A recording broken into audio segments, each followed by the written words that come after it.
நம்ம எண்ணங்கள் நல்லா இருந்தாதான் நம்ம செயல்கள் நல்லா இருக்கு.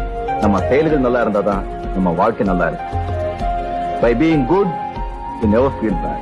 By being bad, you never feel good.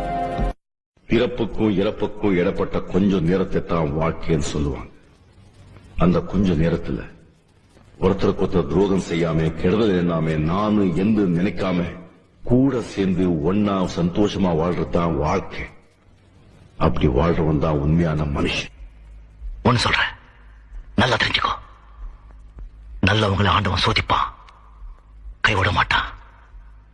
கெட்டவங்களுக்கு ஆண்டவன் நிறைய கொடுப்பான், ஆனா கை விட்டுடுவான். எத்தனை தடவை சொல்லிருக்கேன், கிடைக்கிறது கிடைக்காம இருக்காது, கிடைக்காம இருக்கிறது. ஆண்டவன் எல்லாருக்கும் எல்லாத்தையும் கொடுத்துட மாட்டான். ஏதாவது ஒரு குறை வைக்கிறான். குறைய வைக்கலன்னா நம்ம ஆண்டவனே மறந்துடும். சித்தப்பா, வாழ்க்கையில ஒண்ணு மட்டும் ஞாபகம் வச்சுங்க, கஷ்டப்படாம எதுவும் கிடைக்காது. கஷ்டப்படாம கிடைக்கிறது என்னைக்குமே நிலைக்காது. உலகத்திலேயே சிறந்த மருந்து எது தெரியுமா? எது? சாப்பாடுதான். Download ShareChat.